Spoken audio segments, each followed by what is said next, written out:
You're welcome back to the Pulse on the Joy News channel on Malta TV. Now, with the capital city Accra fast developing, it's increasingly becoming difficult to find a modern amusement park in a serene environment. Amusement and eco-parks provide that conducive environment for parents and their children to relax. Sadly, Accra cannot boast yet of an eco-park that has some beautiful but rare wildlife. The few amusement parks in Accra are also fast deteriorating. Journalist Maxwell Agwagwa puts the spotlight on the Salon Children's Park in Accra and the Tunga Children's Park in Dantuan. He has come through with this report on how some children are risking their lives playing on the dangerous rusty metals and what the future holds for amusement and eco parks in the country. Last year, Ghana could not boast of a state-of-the-art amusement park. The commissioning of the 42,000 meters Ratri Park brought joy to residents of the Ashanti region. The greenery at the park is refreshing and relaxing. Sadly, some of Accra's attractive parks are fast losing their alluring beauty. Once upon a time, the Salon Children's Park used to be the place to go to on weekends and on public holidays. Now, the place is in a terrible state. If you come here, there are a lot of signs warning children to stay away from the many damaged and deplorable state of merry-go-rounds and skydivers that we have around here. Nothing seems to be working. The grasses that you see here are not grasses. They are overgrown weeds. In this train is used to rapture kids into a state of hilarity anytime they have a jolly ride in here. It is no longer the case. Here, the blood-tasty parts are badly exposed, making it very dangerous for anybody to sit on this train. Apart from the non-functional train, the rail line is also covered by weeds. Wooden slabs are also rotten. The traffic light is also in the same sordid state. The children's park is no longer child-friendly. A screaming warning sign scribbled with black paint warns patrons to go back. Our curiosity would not allow us. What we saw beyond the warning sign were rusty seesaws, swings, and merry-go-rounds left to rot in the mini bush. Perhaps the seesaws here are yet to catch the eye of some unscrupulous scrap dealers. Of the trees are ready to be used for firewood. The merry-go-round will not even go round. It is stuck as its squeaky sound cries for lubricants. The weeds have also grown tall, making it a haven for dangerous animals. A section of the park is also now a refuse dump. The insanitary conditions outside too is evident. The beautiful skydiver here only adds to the countless non-functional things at the park. With the street lights here damaged, the park is poorly lit. Interestingly, on a hot Sunday afternoon, the usual excitement at the park on weekends and public holidays is conspicuously missing. The park is dead silent. The only thing that makes the children's park bounce back to life are events. From washrooms to seesaws, nothing seems to be working here. The situation here at the Tunga Children's Park is not different, but for these children playing on their dangerous and rusty seesaws, the place would see no activity too. These dirty racks are used in holding in place the only swing at the Tunga Children's Park. Sanitation is also not the best. Little Rachel Dubois knows the danger of playing at the park, but she says she cannot stop visiting the place. Some of the seesaws are spoiled, and sometimes I get hit. Sometimes you get hit. You get hit, so why do you still come here? Because it's nice to play here. If you have the opportunity to tell government something, what would you tell them to do about this place? That they should renew the place and fix the seesaws so that we can play safely. Strongly connected to the issue of amusement parks in Accra is also the challenge of eco parks with amazing wildlife. The World Tourism Organization has noted that ecotourism accounts for more than 25% of total international travels annually. The Nairobi National Park and Kakum Parks are typical examples of such a success story. Patrons of the Accra Zoo, which is now located in the Achimota Forest, want to see more wildlife. Like the saying that WWE, do not try this stunt at home. But hold on, this is a defanged royal python. We met some kids here from Accra to the Achimota Forest, where the new Accra Zoo is located. Some kids are here already, and they are calling for more zebras. They want to see more giraffes and all the beautiful animals that they see on TV. A guard at the zoo who refuses to speak on camera says the activities of poachers have made operations difficult. The road leading to the zoo is also in a deplorable state. Some part of it is also used as a refuse dump. Some churches also use some part of the Achimota Forest as prayer grounds. We join them for one of their prayer sessions. Thank you, O Lord Jesus Christ. We thank you, O Lord. Oh, we thank you, O Jesus. Pastor Maurice Apia tells us why he chooses to pray in the Achimota Forest where the Accra Zoo is located. I do normally come here for one or two other reasons. I come here to pray because of the area, and then the weather also. Like the place is so quiet and the place is good for prayer. Because normally when you come here, you come and meet so many people praying here. It's also ginger your spirit for you to pray. And sometimes too, when I come here, I do meet a lot of pastors here that we all come together and pray. So I do choose here to pray because of the quietness in this area and the people that they are praying here. That is why I used to come here to. The Achimota Forest used to be a wonderful home for all the lovely creatures that you can ever imagine. It used to be the home of all the rare species. With about 1/3 of the forest currently encroached, it is difficult to find even the commonest of species. The Forestry Commission, together with the government of Ghana, they have taken a decision. Now the decision is to change this whole forest into an ecotourism destination.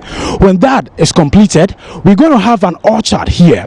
We're also going to have a spiritual enclave. We will also have an eco-commercial tourism place where people from all walks of life can come and relax from the concrete jungles of the capital city.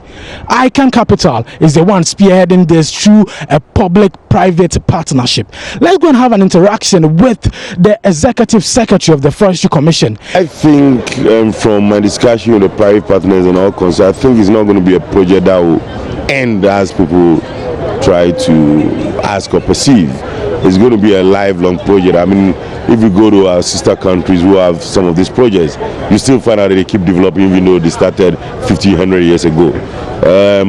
What the question probably should be is, when are we going to open this place to the public?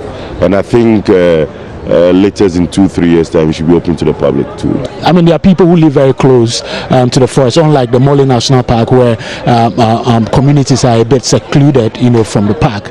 What is going to happen in terms of protection of this wildlife, in terms of residents who live here, so that will not pose any danger to them? I think all that will be taken into consideration in designing the park, but definitely this will be very, very harmless animals, and animals generally are harmless. What is dangerous is when the interaction between us and the animals are not managed properly or appropriately. So the public will also be educated as to how to deal with the introduction of these animals, and then also create a situation where the public's interest in the park will also not endanger or allow the animals to behave in a certain way. As plans are far advanced for the construction of an Accra Ecopark, which will boast of wildlife and amusement parks, we can only hope that it would not suffer the same fate as other public facilities. For Joy News, Maxwell Agbagba. So that report by Maxwell sets the stage for this conversation about how we first of all maintain what we have as we seek to build a new one, the Accra Ecopark. Joining us today for that conversation is Kwabena J. Sefa. He's the project coordinator for Icon Capital. He's to my extreme left. Thank you for joining us, sir. Also joining us today is Reverend David Pele, the Director of Operations for the Wildlife Division of the Forestry Commission. Thank you, sir, for joining us in the studio. Mr. Sefa, I will start with you because of the new thing you're bringing, and then we'll talk about what we already have and how we can manage it properly. Yeah. You're seeking to have us have an eco-park in Accra. How will you do it? Well, I think, as a report already said, that's been a decision by the government, and we just came in to do the execution of that everything. Basically, we're just going to keep the forest as it is. but even improve it further.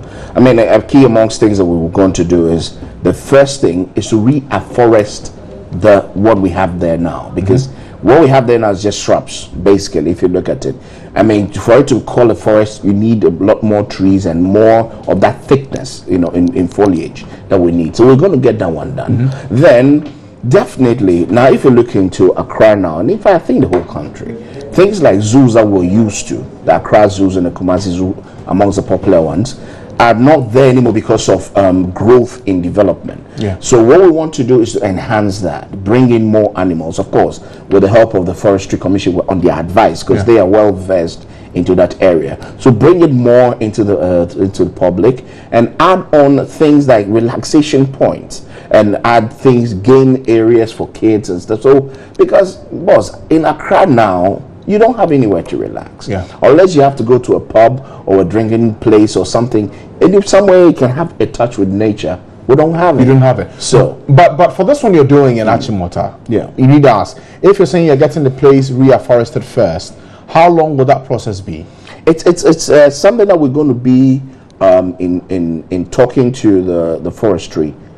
I wouldn't want to put a timeline to it, but I know that for a fact in about 3 years' time, that is something that we can have an attestation to. But it's the beginning of things that we need to do in rolling out a plan to achieve this feat that we want. Because my understanding was that everything is done and dusted, is only down to execution. Is that not what it is? Basically, yes, you can say that. When you say basically, it means there's something left. Of course, because I need approval from the various governmental agencies. And this is my plan. I need to let the government see it and say, okay, I'm okay with it. Of course, the Forestry Commission has seen it and they are okay with it. But I need to adore it to other agencies, because standing country planning, EPA, and all the other people that come into play need to see it and okay it before we can move into play. And that's yet to be done. Yes, yet to be done. That's yet to be done. Okay. Please explain this for me. From the point of the Forestry Commission, with this Accra Ecopark, it's become important, yes. But how are you seeking to collaborate with Icon Capital to make this beautiful plan on paper become a reality? It's a partnership. By the public-private partnership program of the government is what we are pursuing. Obviously, government wants to see infrastructure developed. Ecotourism infrastructure, we've already done it in Kakum and we've done it in Mole. It's capital intensive. The Forestry Commission by itself hasn't got that much money. How much was needed for something like this? It's estimated to cost $1.2 billion. $1.2 billion? Everything up and running. So that's a lot of money, and we think that private sector being able to mobilize that to partner us and develop is the way to go. Okay, so Mr. Sefa, is that you are mobilizing the $1.2 billion? Yes, we're going to mobilize that. Yes. $1.2 billion? Yes. You can't do that? It's possible. We've done it and we will do it. You said you've done it before. Where have you done it before? For now, let's just keep that under wraps. Okay. But I mean, like I'm saying, we're going to do more that will unfold as we go. It's not going to be clandestine. We're just going to make sure you follow us through the processes and how we get stuff done, so that at least everybody becomes clean too. Now, the key thing to look out for with this one, even before we look at what we have in existence, which we have poorly managed over the period, is the expanse of land we have within the Achimota belt for this eco park. There have already been stories in the past of encroachments of sorts on this stretch. How are you dealing with that part? Because if you're bringing in, some will say, wildlife into these areas, you need to ensure that that matter of encroachment is also dealt with. How are you dealing with that? Yeah, we got our hands on it. The encroachment has been the motorway, the George Bush motorway, all that area up to Dimples, which used to be called Dimples. All that part used to be part of the Achimota forest. That has been encroached upon by urban development. Such are the encroachment that we are talking about. With what we have in place now, we have secured the borders. How have you secured it? Oh, it's well demarcated. The rest of the land that left, the 365 hectares that is left, is well demarcated. We're going to, currently it is fenced, and we're going to enhance the fence. So for the animals that will be incorporated, we will have them in what we call compartments, or some we call them paddocks.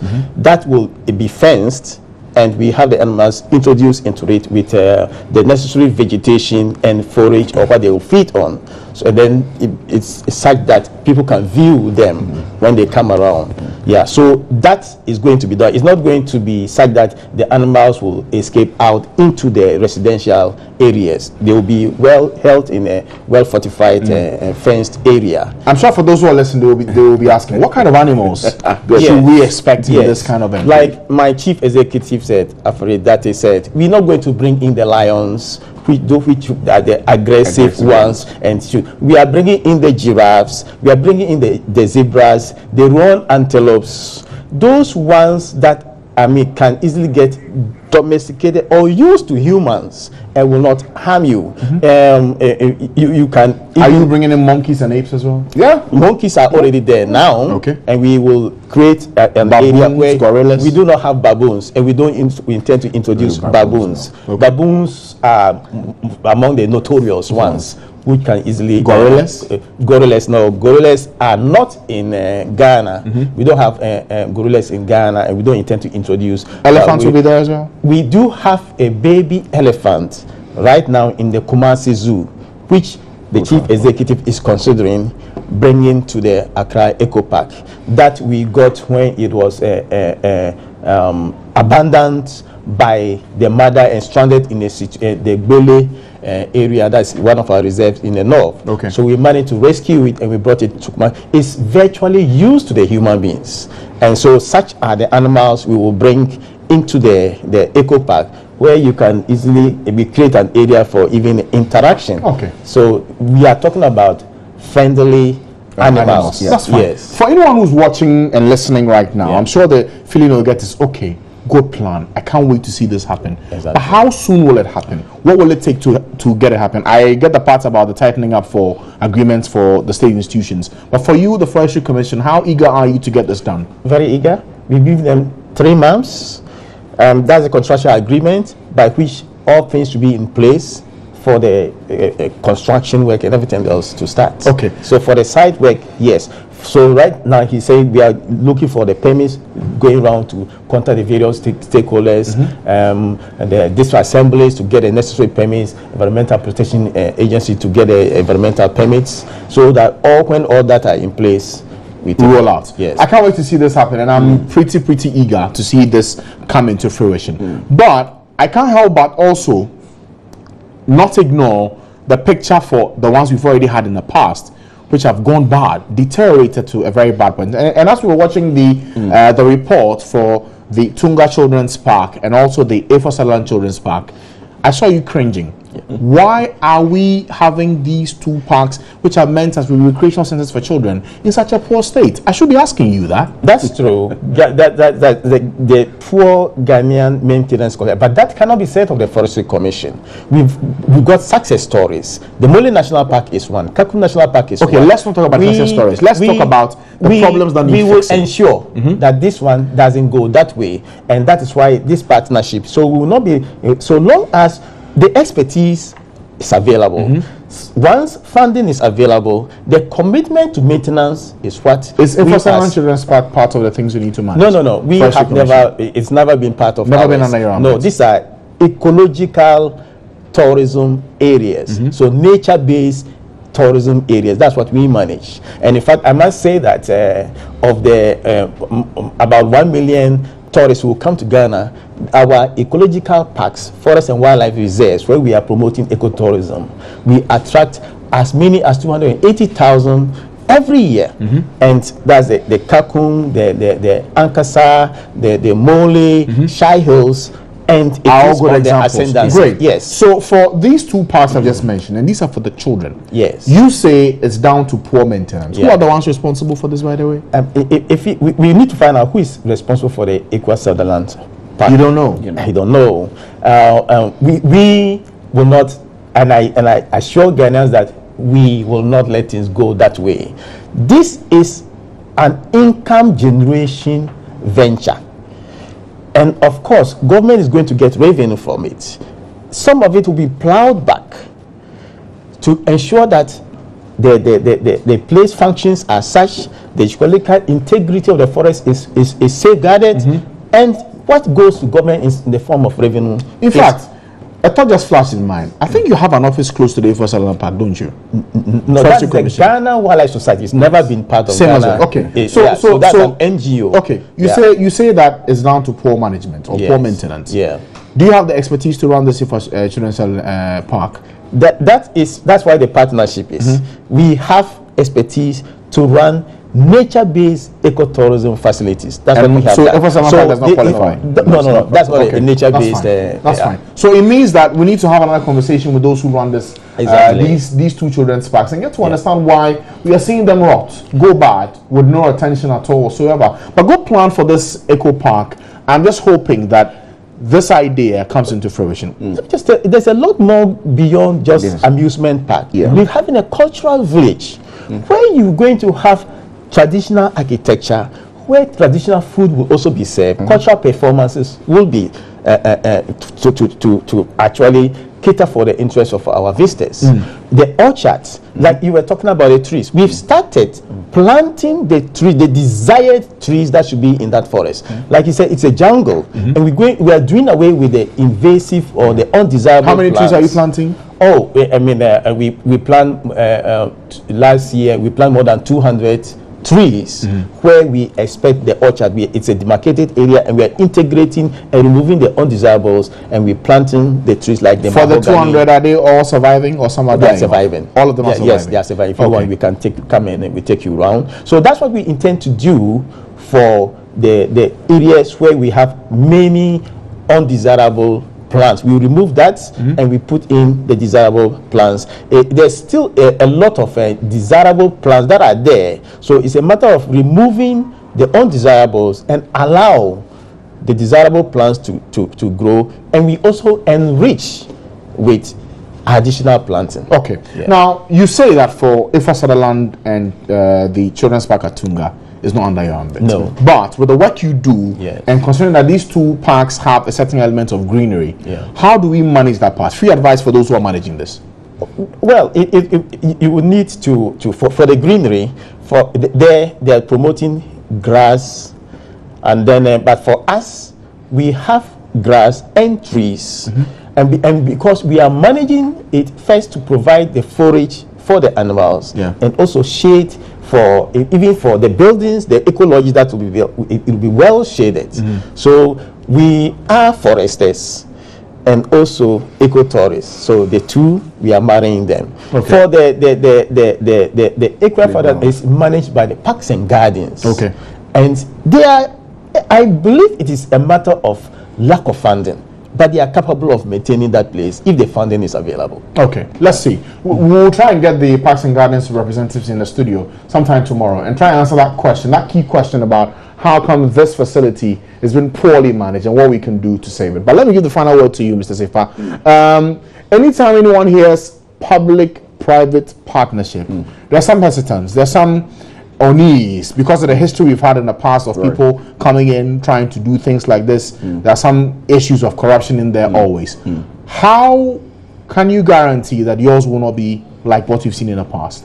When you say issues of corruption, maybe you need to. Can I say in terms of contractual agreements, value for money, when the work is executed, the details don't come out right?